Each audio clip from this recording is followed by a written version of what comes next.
I think it's doing it.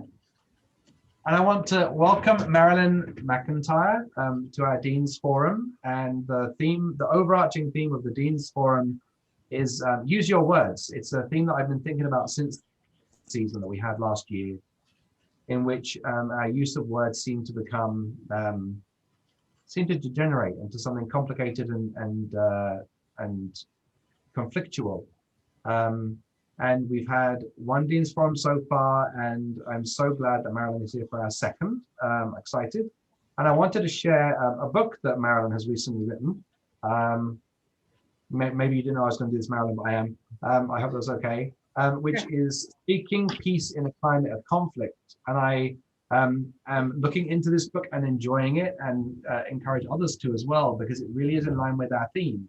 How do we use language in such a way that can generate dialogue, or how can we use language in a way that can end it and be problematic? So Marilyn, you're extraordinarily welcome, and thank you for coming and speaking to us. I will hand the floor to you, and then in a little while I will ask some questions. But to Marilyn. Okay, thank you so much. I'm really very pleased to be here, and I'm used to doing classes on Zoom. I think it's fine if everybody's muted, but I would like to make it a conversation, even though there are more than one screen of you. So please feel free to put things in the chat as we go along, or to indicate that you want to add something. And especially when we begin looking for examples, I'm expecting that some of you will be able to provide some. So yes, I recently wrote this book called Speaking Peace in a Climate of Conflict. And it was a kind of sequel to an earlier book that's just been put out in a new edition called Caring for Words in a Culture of Lies.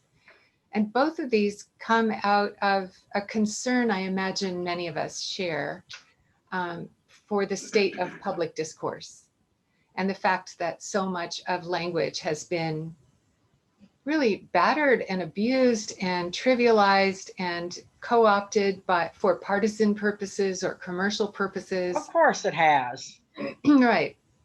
And so the question that drove these two books was, how do we then in this environment develop strategies for becoming good stewards of language? If we think of the ecological analogy that language is like the soil we flourish in, how do we care for the soil? I heard a talk by one farmer. He was a CSA farmer who went around the country giving talks, but he asked people, what do you think is maybe a central crisis that we're facing? And people talked about climate change and nuclear war and so on. And he said, all of that's true. But there's a quiet crisis that usually doesn't get named, and that is soil depletion. And it's really pretty central to what we need in order to flourish as life forms on the planet. And in the same way, I think it's easy not to pay attention to what is lost or to the cost of the trivialization or flattening or thinning of our language resources. So that was one reason that I decided to talk about the metaphors in the gospel today. And my husband pointed out on the way home that instead of my agenda for this forum, I could just spend the whole time talking about those 4 metaphors that Jesus uses of himself in the Gospel of John. I am the bread of life. I am the light of the world. I am the true vine. And what was the 4th one? Can't think of what the 4th one in John was, but all of these, some of these really verge on the edge of the literal. And you know that there's been a long, bitter conversation sometimes in the history of the church over the statement, this is my body, and how literal that is and what it means. And I thought the Lutherans have finessed it kind of nicely with the idea of consubstantiation. But the issue is, how does language articulate a truth about what we see that isn't accessible to literal, rational discourse? And so one of the things I mentioned, of course, in the sermon was the necessity of metaphor. We can't speak without it. We can't get along without it. And Where I'd like us to go today is to look at some of the more consequential ways that metaphor is being appropriated or expropriated in public culture, and to reflect together on how we can examine the metaphors we have bought into, how we might be able to change them up, keep them surprising. So let me give you some examples from just three areas that I'm somewhat familiar with. One is medicine. And many people at this point have talked about the pervasiveness of military metaphors in American medicine in particular.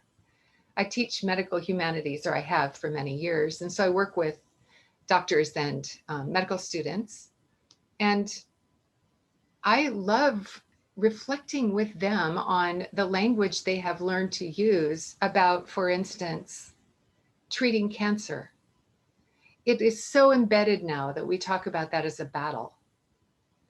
And one of my favorite stories about the problem of the battle metaphor is about a young man who was a lifelong Quaker who went to his oncologist and said, you know, you keep using this language about being a fighter. I'm not a fighter. I've never been one. I don't want to be one. I'm a deeply committed pacifist, and I don't want to think of my body as a battleground. Is there some other way we could talk about what's happening to me? And to his credit, the oncologist sat with him and thought about it, and they came to a decision to talk about it as a journey. This is a journey you're on. There will be turns in the road. There will be pretty steep cliffs you have to avoid, and so on. So once you begin to think about the geographical, topographical metaphors that are available, to think about the process of living with or through an illness, and even the through is a kind of metaphor. It makes a huge difference, not only in the way the patient experiences the illness, but in the way treatment is decided upon. How aggressive is it going to be, for instance? Lynn Payer, who's written a wonderful little book called Medicine and Culture, talks about the differences between medical practice in France, England, Germany, and the United States. So for countries that we're not talking about Eastern and Western medicine, but countries that appear to practice medicine comparably. But in each of those cultures, they have their own constellation of language for talking about illness. And it's very different. And so medical practice is different. And the French, for instance, talk about the body as a terrain. And that metaphor of the body as a geographical terrain pervades medicine in the way the military metaphors pervade American medicine. So that's one example of how consequential and pervasive metaphor can be, and how challenging it is to reframe it, liven it up, come in from the side with some suggestive alternatives. Let me give you another example. I've spent most of my adult life in higher education, and education is afflicted, I think, with a lot of marketplace metaphors or commercial metaphors. I have been in faculty meetings, some of them at a lovely small Christian college where there's a strong sense of education as pastoral work, where nevertheless people were talking about education as a product to be delivered. And I had a friend who wrote a very amusing piece as a kind of protest that said, education, college isn't a gumball machine where you put in your tuition and you twist the knob and you get outcomes. But the notion of learning outcomes has been sort of packaged in a lot of educational material. And increasingly, institutions of higher education have bought into corporate models that make it a business. And I've been told many times, well, it is a business. There's a lot of exchange of money. We have to be cognizant of the marketplace. But it has seemed to me over 35 years of working in higher education that that language has infected and afflicted the way educators think about what they do. If, for instance, we have to produce proof of outcomes at the end of a semester, I'm still flummoxed about how you do that when you're teaching King Lear. You know, maybe 20 years from now, one of them will find how sharper than a serpent's tooth is an ungrateful child, but they're not going to figure that out by the time they're seniors. So the whole issue of outcomes coming to a conclusion at the end of a semester, the conclusion of a process, or understanding completion in that way is inappropriate to the fluid, nuanced, subtle, I think, spiritual dimension of learning. So in both learning and healing, something gets lost in a language that's dominated by both capitalism and the military. I mean, we spend more on our military budget than any other country in the world, and that finds its way into the way we talk about many other things. Safety or security, for instance. So that's a second area where metaphors have become really consequential.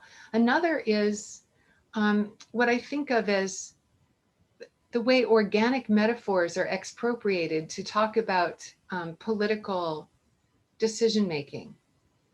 Let's just go back to Lincoln for a minute and look at the Gettysburg Address and the whole notion that our fathers brought forth upon this continent a new nation conceived in liberty. The whole idea of the birth of a nation has rather successfully eluded the ways in which decisions were made.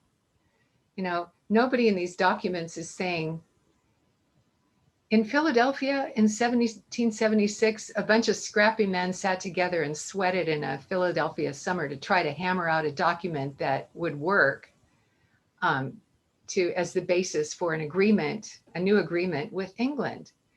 We don't talk about it that way. We poeticize it in such a way as to create this myth of exceptionalism that led to manifest destiny. All of the myth making that we're now having to unpack and unravel and examine, I hope with a lot of repentance and sorrow in our heart for what it's done to so many people. So much of that has to do with these organic metaphors about the body politic, for instance, the notion that political process is somehow anatomical, that what we decide to do is embedded in nature. And even when the Puritan immigrants brought with them a kind of allegorical reading of scripture and made the new world, quote unquote, into a new Eden or a new Jerusalem, and understood their settlement to be a city set on a hill, I would just remind you how Reagan appropriated that term to describe a country that was certainly not a city set on a hill. But the persistence of that image has permitted us to do a lot of very harmful things because the metaphor is a cover for them. So I think a lot of our language is invaded with presumptions from capitalism and misuses of what is organic or natural, the notion that somehow what is actually political is embedded in nature and God-given and created by God, and is invaded by the normalization of the military. And I would also point out how sports and the military kind of cross-pollinate, that we talk about battles as we talk about sports events and vice versa. And Paul Fussell wrote about this in a wonderful book called The Great War and Modern Memory, where he talks about the playing fields of England before the First World War and how the young men were prepared to go to battle, partly by understanding their sports as battles and then understanding war as a sport.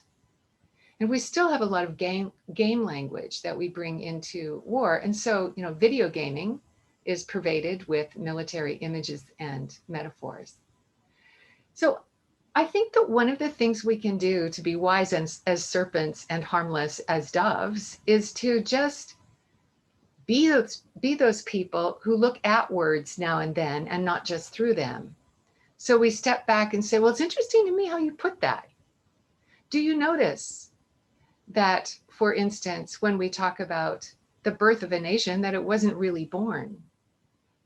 Or do you notice that when we talk about education as a product, that we're putting it in a box? Do you notice what we're leaving out there?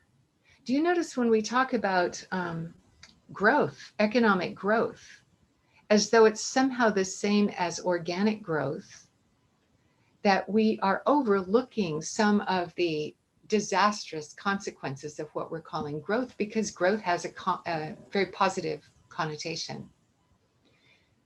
And before I kind of open it up to the wider conversation, I also want to suggest that there are metaphors embedded even in the prepositions that we commonly use. For instance, prepositions and adverbs and adjectives. When we talk, for instance, about moving through time as going forward, or we're moving forward with this project, the language of forward and backward is itself metaphorical. The language of up and down that we bring to hierarchy or often to a cosmology has consequences too. And so I think it's time to start looking for language that focuses more on concentricity, more language about language, which I think is hard to do. I've noticed in many years of teaching English that if you sit a group of freshmen down with a text and say, all right, let's just look at this page of this novel. Notice the verbs. What do you notice about the writer's sentence structure? That's a really hard step from saying what the writer's talking about. To move from the what to the how really takes intention and some guidance and practice, because otherwise we're just like the fish swimming in the water. It's very hard to talk about the water or even see it if you're in it. But I guess my mission these days is to say, I'm not sure we can accomplish political reform, the kinds of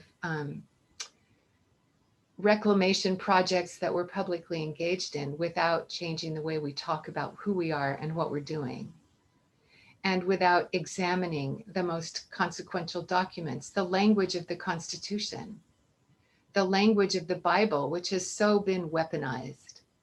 What is to be taken literally and what is to be understood metaphorically, and what hovers at that mysterious boundary area between the literal and the metaphorical. The Bible brings that up to us all the time. And Flannery O'Connor, who was a deeply devout Catholic writer, used that question in many of her stories. There are places where you're not quite sure whether she's being literal or not. Like if she talks about a man who has a hole in his head, and she's very funny about it, and you think it's just an expression until there comes a moment where you think, wait, maybe he really has a hole in his head, and you're not quite sure. And so you have to wrestle with that question a little bit. And I think part of her point is to say wrestle with this, because language has that gray area to it, where what we see has dimensions that aren't immediately apparent. How do we speak about the invisible or the ineffable? How do we speak about what's subtle? If we say somebody is radiant, are we actually talking about the energy field that they can now measure? Are we talking about auras or halos? Or are we just saying she has a beautiful smile? there's a lot of room there for understanding radiance in very different ways. Okay, I'm going to stop there and just ask what this is bringing up. Somebody in the chat asked about the name of the book about doctors in different countries. It's called Medicine and Culture, and it's a small book and a very good read that was written for the general reader. So I recommend it. Thank you, Marilyn, for your presentation. Please, if you're thinking of questions, do add them into the chat thread. And a number of us will be reviewing the chat thread to look for them. But I just, Marilyn was having a, I mean, I could have gone in 15 different ways from what you were saying. Like the idea of metaphor in church is one thing. I was thinking particularly about you speaking very metaphorically in church today, and then us moving to a creedal form of language straight afterwards. Mm-hmm. And the kind of the similarities and difference between metaphorical language and creedal language. But what really was fascinating me for a second was, do you think that there's something inherent about the way we use language in America which is conflictual? That does, you mentioned medicine, you mentioned the military, you mentioned sports. I just need to quote a couple of films like Onward Christian Soldiers, right, to share the idea of the metaphor of conflict as a core part of religion. I am also really mindful of the use of the phrase war room to describe a political response, and also the idea of the permanent campaign that I think came up in the 90s. Our political environment seems to be very conflict-based. I was wondering two things. I was wondering, do you think that our reliance on the military is so shaping the American consciousness that we think in terms of conflict? And then you use the word concentricity as an alternative to conflict. And I would love you to say a tiny bit more about that. Yeah, okay. That might be too many questions. No, that's wonderful. What was the first part? Oh, is it inherently conflictual? Yes, I think that we have normalized the language of warfare. For instance, in our war on cancer, war on drugs, war on poverty, pretty much anytime we do a public campaign to try to energize a response to a problem, we militarize the language. And that has cut both ways, because as I understand it, we have not had a war since the World War II that has been declared by Congress. So the idea of actual literal declared war has become a little more diffuse, because we use the word so freely and figuratively that it makes us a little less clear about what it means to go to war, and it makes the boundaries around war harder to hold. I mean, I think, when does a war begin and end? And what are the rules of war? And what are the limitations of just warfare? Feels to me like that ship has sailed. You know, we really have a hard time even maintaining the terms of that conversation. So yeah, I think that maybe the term to come back to here is what have we normalized? And we have normalized conflict in the ways the stories we market to kids. I was talking to my 16-year-old grandson a while back about the dystopian novels he has a morbid taste for, I think. And I asked him how many people read these, and he said that's pretty much what people read on their own time, at least his people. And the video games, the violence that has been normalized is really astonishing to me. But all of that, it seems to me, has roots in the ways we actually talk about relationship. Even therapeutic language borrows some of this. And yeah, so that's the part about warfare. And the other question you asked was about concentricity. I think that thinking concentrically, I think of as an alternative to thinking hierarchically. And hierarchy, of course, the military is organized hierarchically, and many other things are too. The notion that we want to move up or to climb the corporate ladder or to get to the top of the mountain, or even to win the gold medal, all of those goal-oriented kinds of ways of talking about an objective are very different from the language that would say, what is, what's at the heart of this? What lies at the heart of our work here? How do we come back to center? It feels to me like what you learn from athletics, for instance, a lot of my athletic time as a kid was spent playing tennis. What you learn in tennis is there's some of the winning and losing language, but as soon as you've hit the ball, come back to center. Wherever you are on the court, come back to the center. That's really a lovely teaching. And I had this sort of beach bum tennis coach for a while who was very casual and funny about things. But one thing he said was, once you've hit the ball, it's going to go where it's going to go. Now you just want to go for the yogic moment, he said. To let that ball go and finish the swing and feel it in your whole body. It was really wonderful. It's kind of like he just took the competition part of tennis and backgrounded it to the experience, the really lovely experience of getting a good solid hit and feeling that thwack and getting it in your whole body and letting your body learn from that experience. So I think to think about what is rippling outward, what it lies at the center, what are the wider circles in which this has implications? All of those are sort of concentric metaphors. Who is involved in what way? Who's standing in the circle? Who is at the table? What are the, here's an example. Many people are fond of saying, well, there are two sides to every question. I can't tell you how much that irritates me. There are so many more than two sides to every question.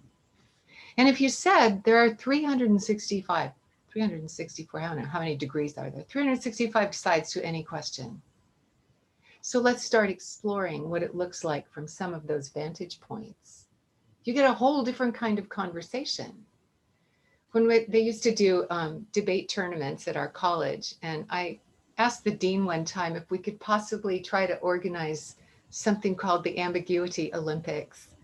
But somehow he wasn't interested, so that didn't happen. But I think debate is a good skill to learn. But if that's what we reward, then pretty much everything at certain levels of discourse are going to devolve into argument. And I've known enough lawyers in my life to know that when you get trained in argument, pretty much any conversation can very easily start to look like an argument, because that's what you know how to do. If there are lawyers present, I apologize. Yeah. There are, and one of them has his hand raised, which I'll go to in a second. But I was thinking of the idea that I once heard, which is that if you think that every problem is a hammer, no, that's wrong. If you think that every problem is a nail, then you will always use a hammer to tackle it. Right. I think that that's something going on in our culture. And what I was picking up from some of the rest of what you said was that if we can imagine different metaphors for different, we can achieve different outcomes. Mm-hmm. And some of our outcomes are limited by our imagination. Is that right? Am I catching that right? Yeah. Yeah. Yeah. And so instead of saying we're right at the cliff's edge, if we say we're right at a jumping off point, we're right on the verge, we're right on the cusp, we're riding the wave, those are all different ways of expressing a moment of a certain kind of precariousness and possibility. But each of them has its own logic. You said somebody had a hand up. Somebody did have a hand up, and it's Jay. And to Jay now, who is a lawyer. And I wonder if Jay reduces every conversation to an argument. But Jay. Hello, and thank you, Marilyn. I hope not. My wife and I are lawyers. We teach law school, and we repeatedly remind each other that marriage is not litigation. And we have to remind ourselves of that because we drift into that. But we also play Scrabble, and concentricity. There are often times when one of us says, our goal really should be not to get the score that beats the other person's score, but to each of us makes the best scores we can, so we have a combined game with really magnificent scores. That's usually said by the person who's losing. But I think that's concentricity, if I'm understanding. I appreciate the topic, and I'm looking forward to reading your book, because it's certainly a challenge to think how we're going to make a difference here, do something about what's going on. I'd like to add another area where I think there's a great problem with the way we're talking about things, and I tried to figure out what I would call it minimizing or denying responsibility by the way we speak about things. Mm-hmm. The doctors came out while Trump was in the hospital and said there's been an accusation that we misstated or understated the president's symptoms when we gave our press conference yesterday. That's not necessarily true. It was a stunning remark, I thought. It's either true or it's not true. Right. Necessarily doesn't change anything, but he thought he'd kind of gotten rid of the accusation by that method. And then I heard an ad for a family law firm that said, we're supporting public radio. We've been doing this for 40 years, assisting clients with their relationship transitions. Right. And I thought, it sounds like you're really saying, no, I'm just in a relationship transition. You're not going to say, I failed to do what I promised to do in my vows. I could not do what I did in my vows, and I failed at that. And I'm going to have to face up to it. No, I'm just in transition. So I think we've got our work cut out for us, but I thank you for raising the question and bringing it so vividly to life. Well, thank you. I want to say one thing about the relationship transitions part of what you bring up, which is that I think of Ezra Pound saying, go in fear of abstractions.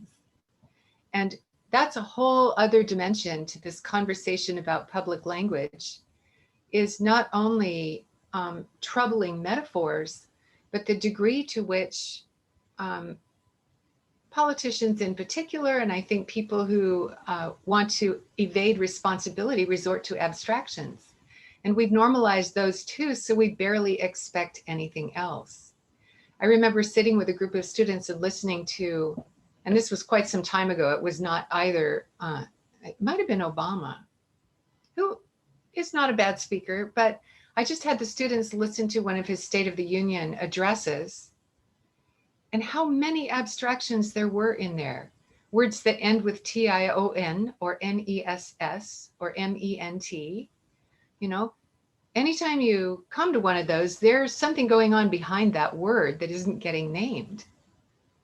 But weaning people of their favorite abstractions, getting people to be specific, is very challenging. And I hope that all of us who are willing to think about language can take on that challenge of just routinely, every day, every conversation, finding a way to say to ourselves, what do I mean exactly? And saying to others, could you tell me a little more about what you mean? Because I think holding each other to a standard of specificity is holding each other to a standard of responsibility and clarity. And clarity is a form of grace. If I can really make clear to you what I mean, if I can translate that for you, we are connected in a much more meaningful, solid, reliable way, trustworthy, than we are through abstractions. Do you think we're scared of not agreeing? And that's why we don't want to become too specific? Why don't we want to be specific? Because we might find ourselves with a different opinion to the person that we're talking to, and then in a conflictual relationship or a conflictual moment, and we've been kind of like both taught to do that, and also we're kind of scared of it a little bit. Right. And especially in a climate where there is so much divisiveness and war language and fear of conflict. I've wondered, this is just a theory, but I've wondered why it is that for some years now, the language tic that adolescents have of saying like 3 times in a sentence, why that has hung on. And one theory is that they're afraid to make a solid declarative statement that could be challenged. And they're afraid to step on toes. So if everything is just kind of like something else, the like gives them a way to back away from what they just proposed. Mhm. And I say them because it's mostly younger people, but I hear it more and more in older people. So that tendency to resort to abstraction and approximation, and I'm not going to hold myself to meaning anything particularly precise because I don't want to offend and I don't want to take the consequences and I don't want to explore it too far because that's just tiring and scary. That's a kind of verbal sloth that is dangerous. Yeah. Marilyn, some other things have come up in the chat thread. I wonder if I might just review some of those with you, and then we can see where we might go. Yeah. We talked about concentricity already. When my daughter was getting chemotherapy, she referenced the chemo as soldiers in a battle against cancer. What's a less militaristic reference to a nurse? As a nurse for fighting the disease, we can use with a patient, adult, or child. That's a question of an example from Lynette. And I also wonder if anybody else, I mean, we can ask Marilyn for an example, but if anybody else can imagine a different metaphor for that at the moment while we're talking. But Marilyn, do you have any thoughts on that? Well, one that occurs to me that I have actually heard used is the a garden metaphor that we really, and this goes to the French idea of the body as terrain, right? But we really want to make the soil healthy, and we want to get some of the weeding done so that we make room for what is healthy. So we're going to have to pull some things here or remove things or treat them in various ways to keep the whole garden healthy. But the idea of the body as this highly differentiated space in which various healthy things are going on, even in the midst of disease, and we want to foster that. A lot of language can come out of that that has to do with fostering and tending and cultivating and caring for. Thank you. If anybody else has any other metaphors or ideas, then please put them in the chat thread. Lynette, you asked that question. I wonder if that, if you have anything to add or comment on that. No, you've got a thumbs up. Okay, you're okay? Yes, thank you very much. That helped a lot, and I can try to expand on that further. I'll tell you one thing that came up in Lynn Payer's book on medicine and culture. She said that among those 4 cultures, every culture has what she calls a wastebasket diagnosis. And so, which means if there's something wrong with you and they can't measure anything and they're not really clear what it is, if you're in France, it's your liver. And they have a lot of liver metaphors in there, the way they talk about health. If you're in Germany, it's your heart or your circulation. And I experienced that actually living in Austria, a Germanic country, where I'd have a headache and somebody would say, well, have a little coffee, it's good for your heart. I think, what does that have to do with anything? But everything comes back to caring for the heart. And if you're in England, I'll say this, Matthew, she says the English do less of everything, but if you're in England, it's your bowels. You just need to be purged or cleansed and you'll be good. Yeah. She also says that in England, what's a pathologically low blood pressure in Germany is perfectly normal in England. So at international medical conferences, there are actual differences in what gets measured. And so she said a lot of these people can't even talk to each other because they have such different assumptions about what the objectives are when you're working with an afflicted body. And if you're in the States, you're either stressed or something needs to be removed. And she doesn't make this connection, but I think about how the Puritans took and ran with the notion that if thine eye offend thee, pluck it out. She talks about how much of American medicine is governed by surgery and a kind of mechanistic metaphor of the body that says we need to remove the malfunctioning parts. Whereas in France, we do 10 times more surgery than anyone else. And she says in France, they had at the time she wrote a comparable record of success treating breast cancer, but they did only a tiny fraction of the number of mastectomies that we do, because there are other ways of treating it. So aggressive medicine means cut. Mm-hmm. So, that's just, again, to go back to how consequential it is, how we talk about what we're doing, how we talk about the body and the body politic. I love the idea of, the practice of holistic medicine in treating the healthy parts of the body in order to get the body back in sync. Right. I have lots of nurse friends who are practice that on themselves, and it's been quite effective. So depends. Well, I'm thinking of a pretty grisly example of this, but I guess I'll say it here.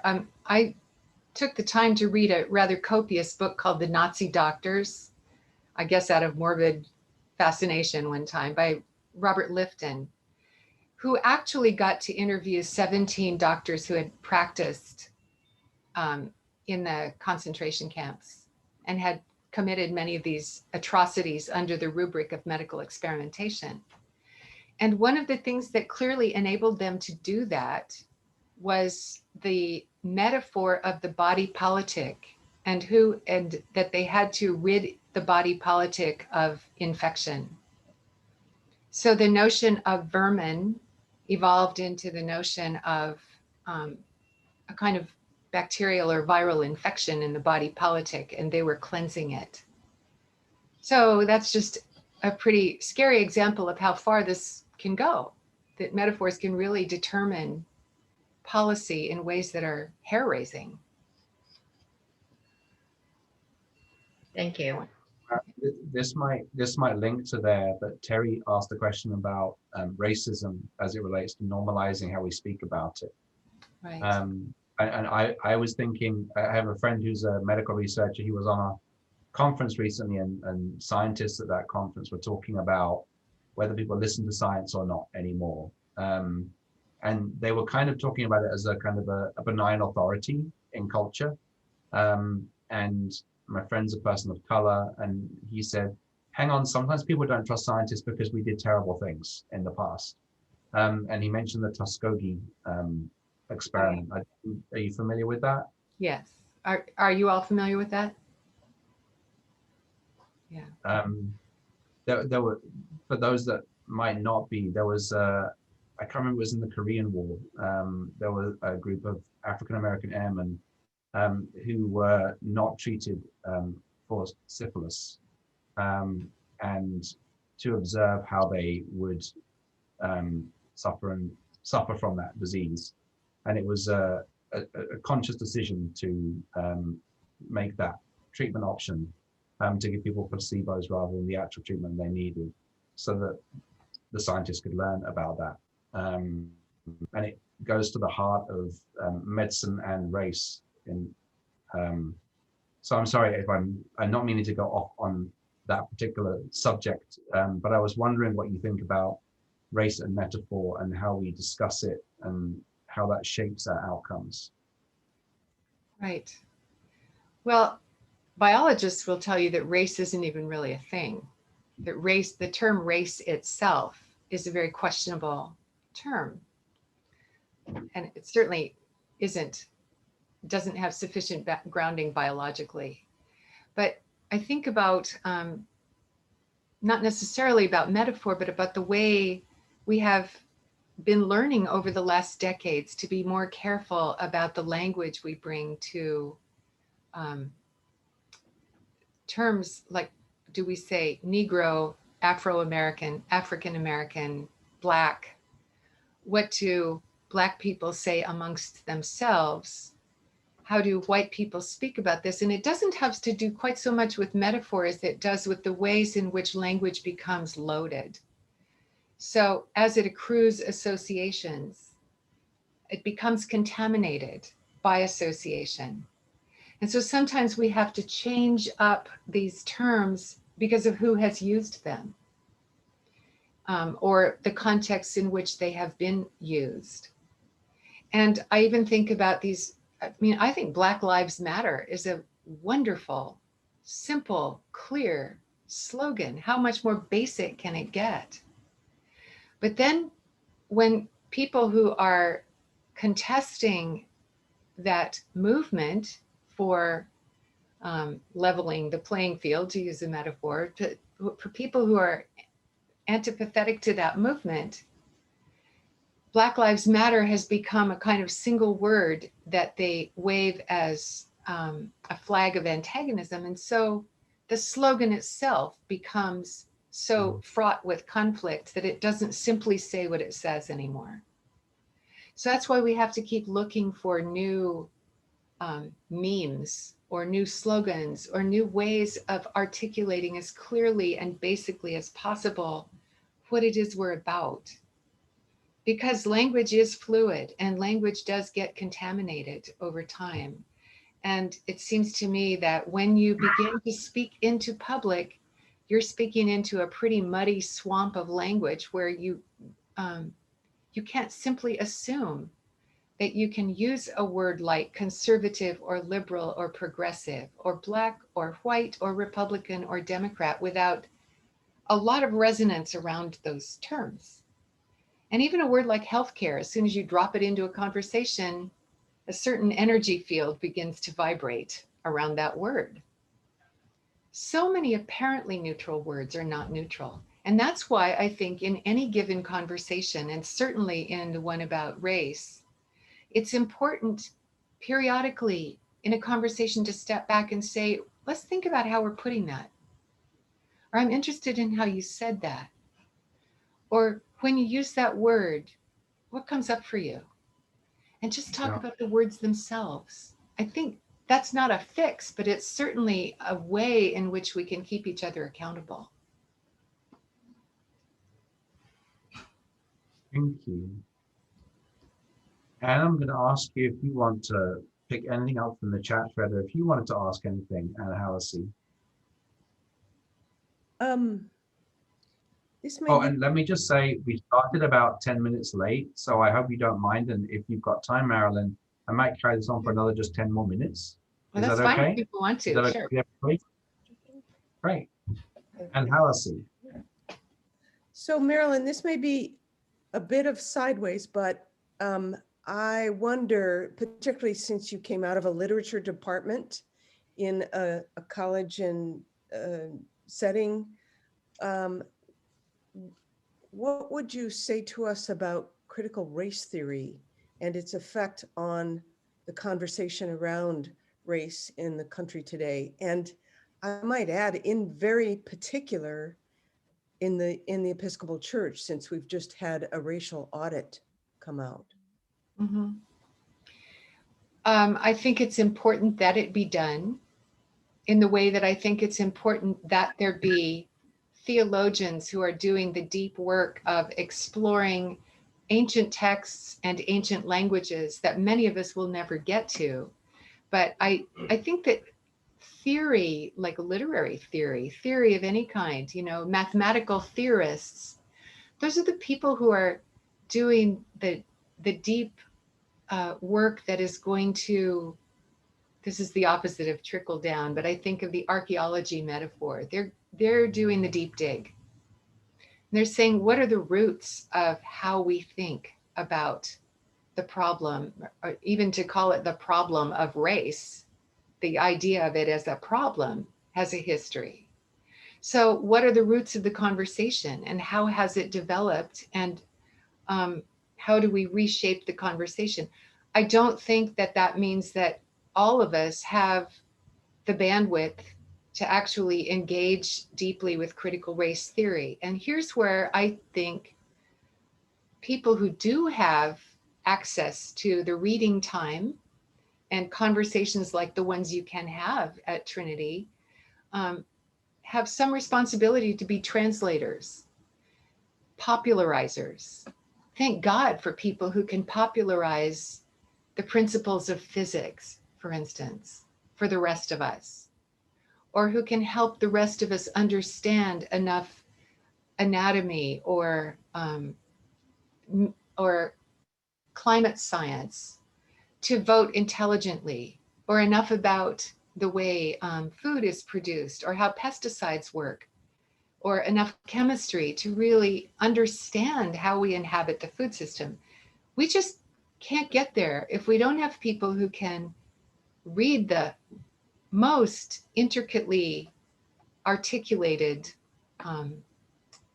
understanding that has been arrived at often in universities and in fairly privileged conversations, and bring it out and help the rest of us apply it.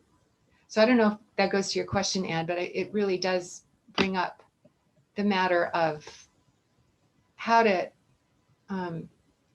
equip the saints, as they say, you know, as Paul said. But that's really the pastoral work, not only of the priests and the clergy, but the church. That we're about equipping each other to be to shine in this conversation, to bring grace into it, and to bring clarity into it, and to bring generosity and compassion and imagination into it. And none of us can do that alone. So we need the theorists, and we also need people who ask the innocent, kind of naive questions. I think about this wonderful woman I had when I was teaching at Mills College years ago, who was 48, and she had finally gotten all her kids kind of up and out. And she was coming back to finish her BA, and by gum, she was going to get the most out of it. And she would raise her hand and ask, quote, the dumb question. And everybody loved her for doing that. Because if Heidi didn't understand something, her hand would go up and she'd say, wait, could you tell me what that word means? And so I think we need people like that in every group too, along with the theorists, to say, could somebody explain this to me? And then we need somebody who can step forward and do that, who's done the reading. But I say this because I think in a lot of churches and college settings and places where there are many educated people gathered, it can so easily become a kind of elitist conversation, or a privileged conversation, or, you know, a club in which I am more sort of informed than thou on how to speak. And I just think it's really important to make sure that the conversation spreads concentrically to all the kind of intersecting circles who need to be in it. And they're not all going to be in it in the same way. Even at the same depth is a metaphor to examine, you know, because you can get into the deeper than thou. And God knows, having spent 30 years, 40 years in academia, I know something about sort of elitist environments where you start talking amongst each other. There are a lot of academic conversations that don't go beyond those walls, and we just can't afford for that to be happening.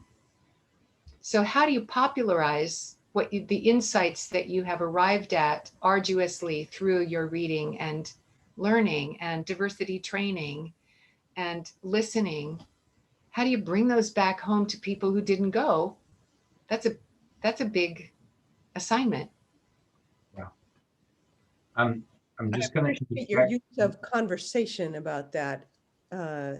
It tempers a tendency to dogmatism, so that it's not it's talking with rather than talking at, to speak of the prepositions.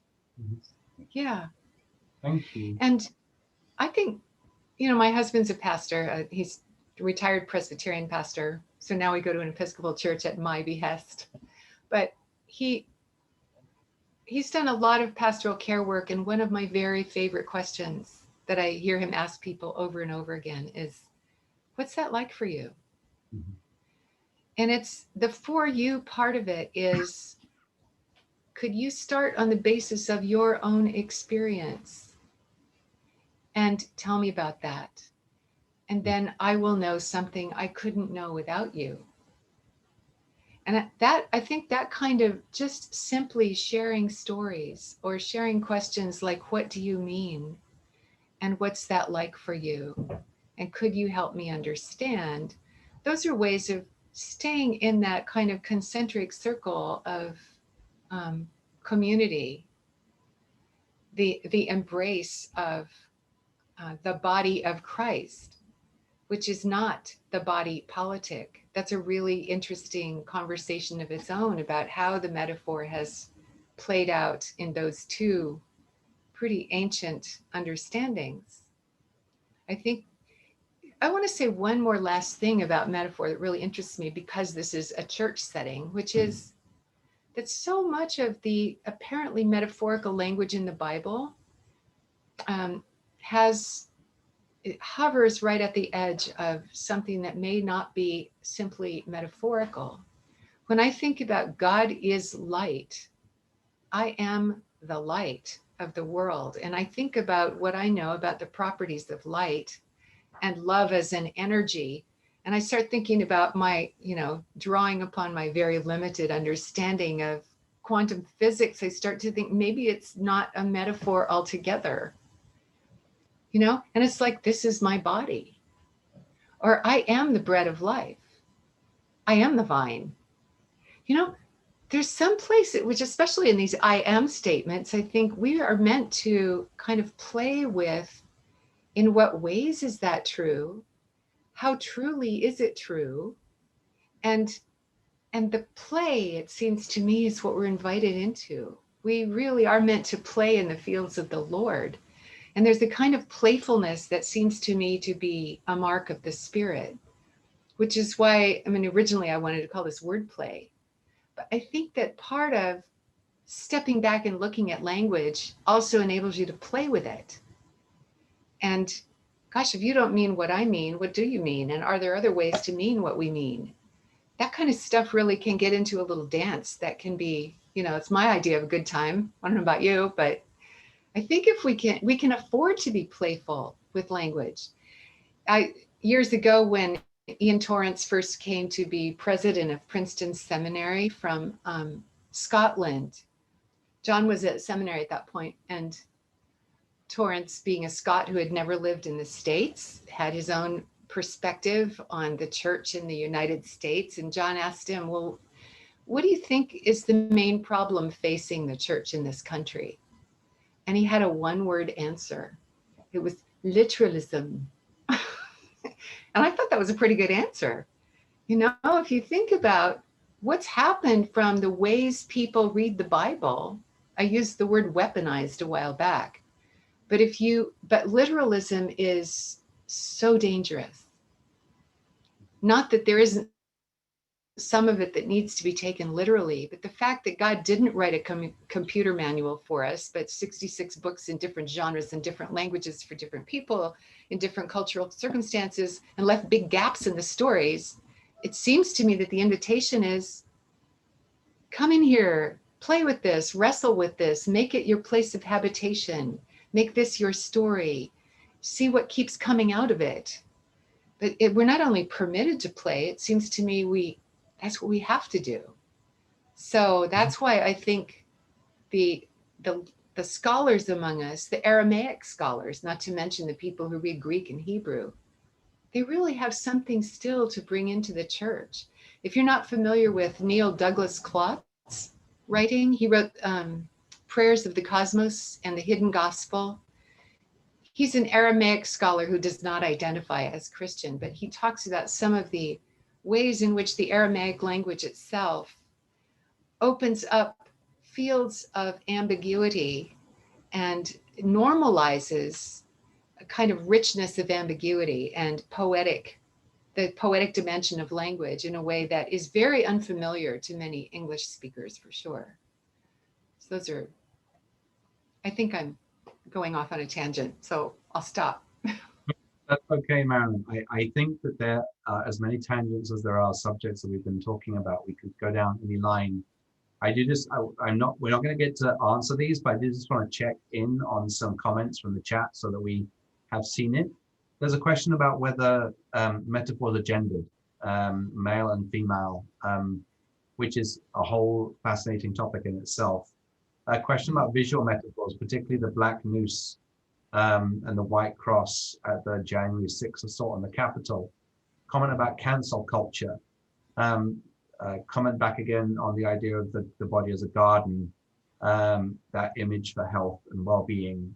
The idea of monoclonal therapy as somebody talking, or as the medicine talking to the cancer cells and reminding that they've forgotten their intended role, which I think is a fascinating metaphor. I like that. Yeah. Susan Hotchkiss commented on the Tuskegee Project, one of the reasons many African Americans will not get the COVID vaccine. And then Terry Gilmeet talking about gender and medicine, and how some gendering in medicine means that certain treatments aren't, certain conditions aren't researched enough and conditions treated in the right way and can be misdiagnosed. And I think these are all remarkable contributions. Thank you all. I want to thank Marilyn for being here. One thing that kept on resonating for me was, as an Englishman in America who stands on the edge of culture, and I've now been here 10 years, so I don't quite feel English anymore, but I don't quite feel American, if that makes sense. I feel like a bit on the edge of both. One of the things that's really interesting is to say, lots of people assume that the world is as they see it. And one of the interesting possibilities might be to that idea, to ask yourself whether there is just a completely different way of seeing it. Like you were saying about, the liver, the bowels, or it needs surgery. Like these are just different ways of conceiving the world. And there might be a different way of seeing things. I'm fascinated by that. But now I could start us off on another tangent when we're meant to be winding down. So I should just say, Marilyn, thank you for a stimulating presentation and conversation that I think will let people on this call carry on thinking all afternoon. And that's the point. That's what I hope people will do. So I'm very grateful. Is there any last thing you'd like to say, Marilyn, before we close? Well, this is my idea of a good time. It's wonderful to see you all. And we've been attending St. Michael's, but every time I pass Trinity, I think we should just jump ship now and then come visit. I love that you have centering prayer going on there, and just my little visits there have given me heart that there seems to be such a healthy community right there in downtown Sacramento, and so I'm grateful for all of you. Thanks. Well, thank you for inviting me. Doing this for us, Marilyn, and thank you to Anne for bringing Marilyn into this conversation in the Dean's Forum today. So thank you all. Yay! Okay. See you next time. So first of all, I'm going to bring the recording to a close.